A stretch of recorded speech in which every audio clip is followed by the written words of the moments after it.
পাক তোমার ছেলেরে খেয়ে ফেলতো। মা আমেনা দুইটা চোখের পানি ছেড়ে ছেড়ে জবাব দেন, আবু জাহেল গো, আমার এই ছেলেরে জংলার বাঘে খাবে না। ছেলে যখন আমার পেটে ছিল, আমি যখন শিশু নবীর মা হইতেছিলাম, কত খেলা দেখেছি। আরে আবু জাহেল, এই খেলা দুনিয়ার কেউ দেখে নাই। আবু জাহেল, আমার এই ছেলেকে জংলার বাগে ধরবে না তুমি কেমনে জানো গো আমেনা? আমি যেদিন এই শিশু মোহাম্মদ, শিশু সন্তান, শিশু নবী পেটে রাইখা আমি একদিন বাড়ির সামনে দাঁড়িয়েছিলাম, হঠাৎ দেখি রে আবু জাহেল একটা বাঘ দৌড়ে আসতেছে। বাঘ দেখে আমি থরথর করে ভয়ে কাঁপতেছিলাম। বাঘ আমার সামনে আইসা মানুষের মতো কথা বলে ডাক দেয়, আমেনা গো, ভয় পাও না, আমি তোমাকে খাইতে আসি নাই, আমি তোমাকে একটা খবর দিতে আসছি। তোমার পেটে রাহমাতাল লিল আলামিন, তোমার পেটে আখিরি নবী, তোমার পেটে শ্রেষ্ঠ নবী, তোমার পেটে আল্লাহর বন্ধু যার উসিলায় কুল কায়নাত। রে আমেনা, আমি তোমারে খাইতে আসি নাই, খবর দিতে আসছি। তোমার দুইটা পাও বাড়াইয়া দাও, সালাম করে যাও। আমেনা বলেন, আবু জাহেল রে, যে নবীর মা হওয়ার পরে জংলার বাগে আমার সালাম করে রে, আমার এই নবী শিশু নবী রে জংলার বাঘ কোনদিন ধরবে না। রে আবু জাহেল, এই ভাগ আমার সন্তানকে ধরবে না, তাহলে তোমার সন্তান কেন কান্দে? আমেনা চোখের পানি ছেড়ে দিয়ে বলেন, আবু জাহেল গো, আমার সন্তান কান্দে জীবনে কোনদিন বাবার মুখ দেখে না। মায়ের গলায় ধরে বাবা বাবা কইয়া কান্দে, মা কলিজা মানাইতে পারে না। নবীজির দাদা আব্দুল মুত্তালিব কান্নার আওয়াজ শুনে দৌড়ায় আসছে, আমেনা তুমি কাঁদলো, আমার নাতিও কাঁদলে, কি দুঃখ রে। দৌড়ে যাইয়া মায়ের গলা ছেড়ে দাদার গলায় আঙ্গায়া ধরেছে, দাদা গো, আমার বাবা কই? জীবনে একটা বার বাবা কইয়া ডাক দিলাম না। আমার সামনে মক্কার ছেলেরা বাবা বাবা কইয়া ডাকে, বাবার কোলে উঠে আমি তো একদিন বাবার কোলে উঠলাম না, বাবা কইয়া ডাক দিলাম না। দাদা গো, আমার বাবা কই? আমার বাবার কাছে লইয়া যাই ভাই। আমেনা দুইটা হাত বাড়াইছে, আয় করে যাক টুকরা সন্তান, আয় আমার বুকে আয়। মায়ের কোলে যাইয়া কাঁধের উপর মাথা ফেলাইয়া চোখের পানি দিয়া বসাইয়া কাঁদে। আমার নবীর দাদা আব্দুল মুত্তালিব বলতেছেন, আমেনা গো, উম্মে আইমানকে সঙ্গী দিলাম, আর দুইজনকে সঙ্গে দিলাম, 5 জনের কাফেলা বানাইয়া একটু মদিনায় চলে যাও না। মদিনায় আমার কলিজার টুকরা খাজা আব্দুল্লাহ মদিনার জমিনে ঘুমাইয়াছে। আমেনা, আমার আদরের নাতিকে তার বাবার খবরটাও যদি দেখাইয়া আনো গো, আমার মন বলে আমার নাতি কলিজায় শান্তি পাবে। আমার নবীর দাদা নাতিরে পাঠিয়ে দেয় বাবার কবর জিয়ারতে। এখন কবর জিয়ারতে যাওয়া নিষেধ হইয়া দেয় কিনা? নিষেধ দেয় কিনা? অলির দরবারে যাওন যাইতো না, মাজারে যাওন যাইতো না, কয় কিনা কি বলে? অথচ বিপদে পড়লে অলির কাম লাগেনি। যখন ঘূর্ণিঝড়, ঝড় তুফান, বর্ষা, বন্যা বাংলাদেশ পানির নিচে চলে যায়, তাদের হস্তে রহম করুন আল্লাহ, রহম করুন আল্লাহ। বিপদে পড়লে বুঝি অলি আল্লাহর বাংলাদেশ, আর সুযোগ পাইলে বুঝি শাহজালালের বাগানে বোমা। দুঃখ লাগে না?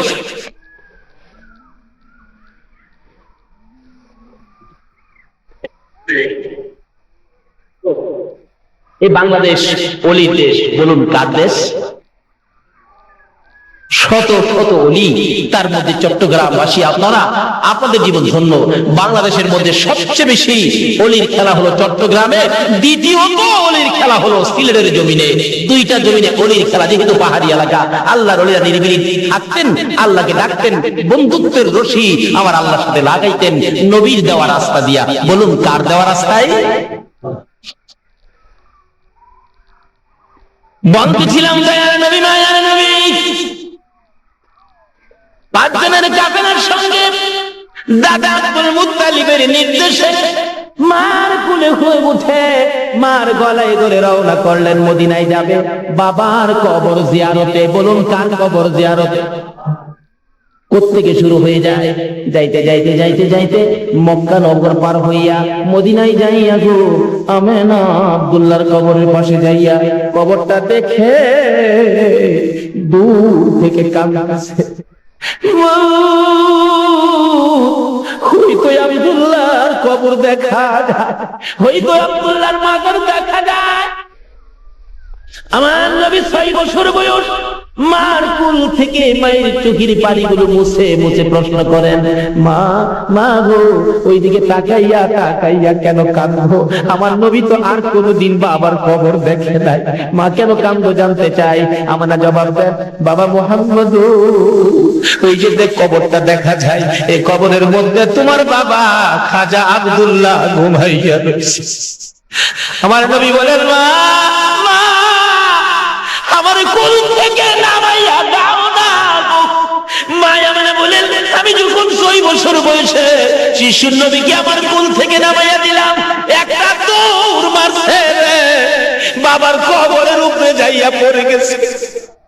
ডান পাশে বসে কাঁদে বাবা বাবা কইয়া, বাম পাশে বসে কাঁদে বাবা বাবা কইয়া, পায়ের কাছে বসে মাটির মধ্যে হাত লাগাইয়া কাঁদে, বাবা গো, মক্কা থেকে মদিনায় আসলাম তোমাকে পাওয়ার জন্য, তোমাকে দেখার জন্য, একটু দেখা দাও না গো বাবা, তোমার কি মায়া লাগে না? আমি জীবনে কোনোদিন তোমার কোলে উঠলাম না, 2টা হাত বাড়াইয়া দাও না, আমি তোমার কোলে উঠবো গো বাবা। এই সময় আমি না বলেন, আমি দেখি কবরের মাটি থরথর করে কাঁপতেছে। মন বলে আব্দুল্লাহ আদরের সন্তান কোলে নেওয়ার জন্য মাটির ভিতর থেকে বুঝি বাহিরে হয়ে যাবে, কিন্তু আল্লাহর বিধান না, আসতে পারতেছে না, ভিতর থেকে কান্নাকাটি শুরু হয়ে যায়। আমার আল্লাহ বলেন, আব্দুল্লাহ রে কান্দিস না, কোলে নিতে পারবি না, ও আব্দুল্লাহ চিন্তা করিস না, তোর সন্তান আমার বন্ধু, আমার বন্ধুর হেফাজতের দায়িত্ব আমি আল্লাহ নিয়েছি। এভাবে কাঁদতেছে।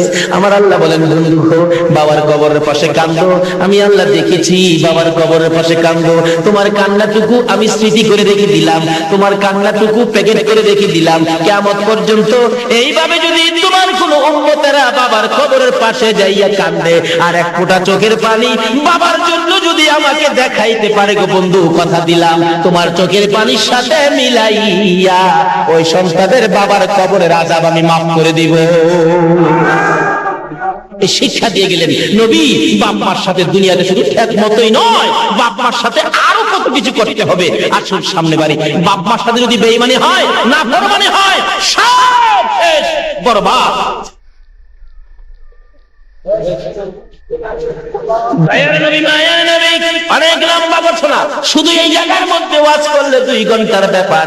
দয়ার নবী, মায়ার নবী, এখানে কান্নাকাটির পর মা আমনাটাই না উঠাইয়া কিছুদিন বেড়াইয়া মদিনা থেকে আবার রওনা হল আবওয়া নামক স্থান, মক্কা কাছাকাছি যাইয়া মা আমেনা বলেন, উম্মে আইমান রে, আমার শরীর ভালো না, আমি তো হাঁটতে পারতেছি না, আমার শরীরের মধ্যে জ্বর আইসা গেছে, তাবু টানাও, তাবু টানাইলে।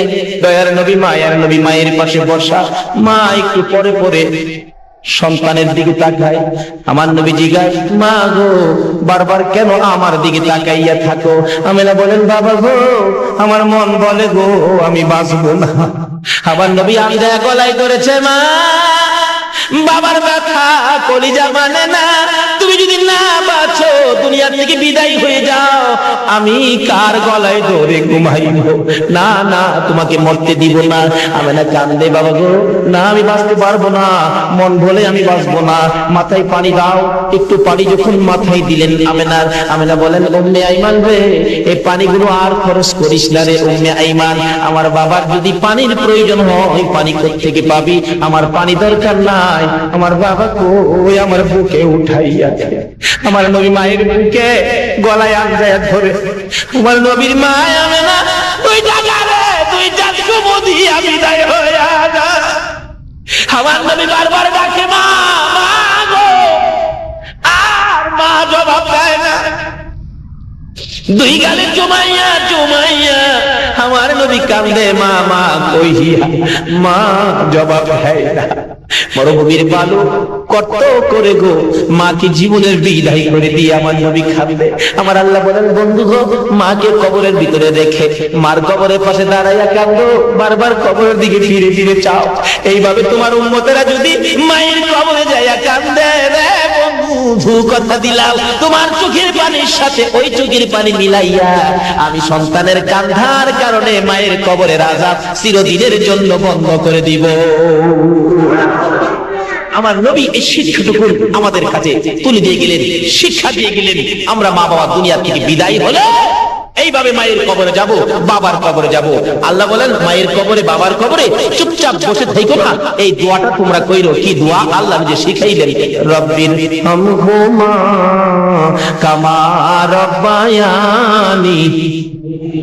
বলুন রাসূল যেই বাবা মা বাবার জন্য এইভাবে অবস্থান দেখিয়ে দিয়ে গেলেন, এই মা বাবার সাথে কি আমাদের সম্পর্ক ঠিক আছে? এখন কয়জনের আছে?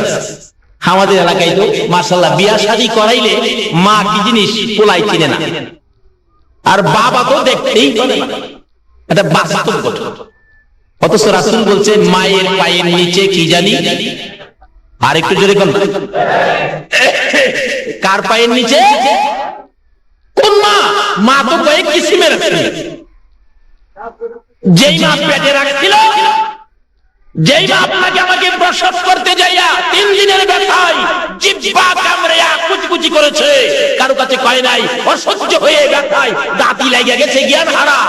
তখন শাশুড়ি দেখেছে আমার বৌমা এই অবস্থায়, নিশ্চয়ই ডাক্তার খবর দাও তো, বাচ্চা বুঝি হবে। আয়েশা দেখে বাচ্চা ভূমিষ্ঠ হয়ে গেছে, মা জিহ্বা বাহির করে দিয়ে 3 ঘন্টা পর্যন্ত বেহুশ।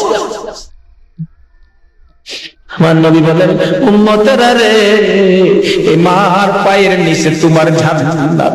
মসজিদের নিচে নয়, মাদ্রাসার নিচে নয়, মক্কার নিচে নয়, মদিনার নিচে নাই রে, জান্নাত হইল তোমার মার পায়ের নিচে। বলুন কার পায়ের নিচে? কোন মা? দেখি দেখি ছোট কালে 51 সংসার তো, চাচা আছে, দাদি আছে, দাদা আছে। আপনারা আমরা যখন মায়ের প্রথম সন্তান দুনিয়াতে আসছে, মা দেখবেন বাচ্চাটারে কোলে নিয়ে খাইতে বসছে, চাচি আম্মা খাইতে বসছে, ফুফু আম্মা বসছে, দাদি বসছে, খালাম্মা ছিল বেড়াইতে, খালাম্মাও খাইতে বসছে। হঠাৎ করে আমরা মায়ের কোলে মাত্র আদি ছটাক পায়খানা করে দিছি।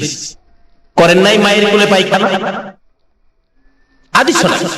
তখন তো 50 গ্রাম ছিল না, আদি ছটাক পায়খানা। একটু গন্ধ লাগছে, ফুফু আম্মা কয় পায়খানার গন্ধ খাওয়া যাবে না, চাচি আম্মা কয় সর্বনাশ, খালাম্মা কয় হাই হাই কেন আইছিলাম, দাদি তো বিড়ে করতে বাইরে গেছে। সবাই নাকে কাপড় দিল, কিন্তু একটা মহিলা পায়খানাটারে কাপড় দিয়ে প্যাকেট করছে। প্যাকেট করে পাশে রাইখা বাবারে বুকে চাপাইয়া ভাত খাইতেছে, একবারও নাকে কাপড় দেয় না। বলুন তো এই মহিলাটাকে? এই মায়ের পায়ের নিচে জান্নাত। আরে মা বাবার কথা মতো যে জন চলে না, কন্যা মা বাবার কথা মতো যে জন চলে না, আল্লাহ নবীজির দয়া তারা পাবি না। হায়রে আল্লাহ নবীজির দয়া। মা বাবাকে দুঃখ দিলে নামাজ রোজা যাইবি বলে, মা বাবাকে দুঃখ দিলে নামাজ রোজা যাইবি বলে, মার গলে যায় আঘাত দিলে খুদা সহে না, মার গলে যায় আঘাত দিলে খুদা সহে না, আল্লাহ নবীজির দয়া তারা পাবি না। হায়রে আল্লাহ নবীজির দয়া। মা বাবা অতি আপন, মা বাবার করো যতন, মা বাবা অতি আপন, মা বাবার করো যতন, 3 কথার শান্তি পায়া বুইলা যায় না, 3 কথার শান্তি পায়া বুইলা যায় না, আল্লাহ নবীজির দয়া তারা পাবি না। হায়রে আল্লাহ নবীজির দয়া। সব করবা, নামাজ রোজা হজ যাকাত টুপি দাড়ি পাঞ্জাবি, মুফতি মুহাদ্দিস মুফাসসির বক্তা সাহেব মাওলানা সাহেব হাজী সাহেব গাজী সাহেব মক্কা মদিনার ইমাম সাহেব যদি হও, এই মার কলিজায় যদি আঘাত দাও, আল্লাহর কসম জান্নাতে যাওয়া হবে না। আমার নবী বলেছে জান্নাত কোথায় বলুন? কার পায়ের নিচে? আরো জোরে, হাই হাই, মা। মা কত মজাদার একটা অক্ষরের নাম, মা। এক অক্ষরে এত মজার নাম আর পৃথিবীতে। এখানে বুঝার ব্যাপার মার পায়ের নিচে কেন জান্নাত, এই জিনিসটা বুঝার ব্যাপার। আরেকটা বুঝার ব্যাপার হলো কুল নবীর উসিলাই গো কুল কায়নাত। এক নবীর জন্য যদি এত কিছু করতে পারে, কেমন নবী বুঝা দরকার। একটা অক্ষরের মা, এই মার নামের পায়ের নিচে, এই মায়ের পায়ের নিচে জান্নাত, এটা কেমন মা কেমন নাম, এটা বুঝা দরকার। আমার আল্লাহ বলেন এই দুইটার মধ্যে আমি আল্লাহ আছি রে, আমারে খুঁজতে হবে না। এই দুইটা যদি পরিষ্কার করতে পারো, আমি আল্লাহ তোমার পাশে পাশে থাকবো। কারণ এগুলি কি করেছি আমি, এর মধ্যে আমারে পাই। কয় না শিশুর পিতা ঘুমিয়ে আছে সব শিশুদের অন্তরে। কবি কয় না শিশুর পিতা ঘুমিয়ে আছে সব শিশুদের। একটা বাচ্চা শিশু, সেও তো পিতা। কি বলেন? পিতা না কেন? সে যার পিতা হবে, ওই শিশুরা তো তার অন্তরে ঘুমিয়ে আছে। আমার এক চাচা আছে, খুব কিশোর, আমাদের দেখলেই রাহে কাহাবাই লাগি, চাচা রাহে কাহাবাই, কাকা লাগি কাকা ডাকবো, আবার সাথে ভাইও ডাকে। আমার দেখলেই গো কাহাবাই কেমন আছো?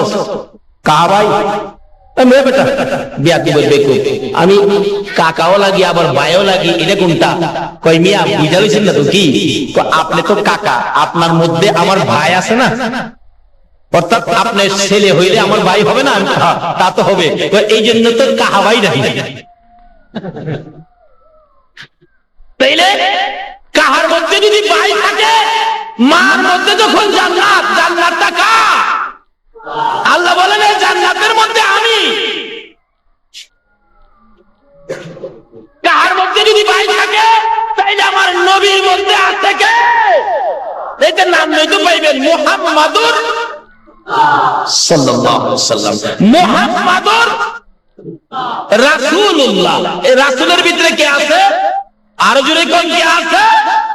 আল্লাহ বলেন খুঁজা দেখো না, রাসূলের ভিতরে আল্লাহ আছে। সুবহানাল্লাহ, খুঁজা দেখো না।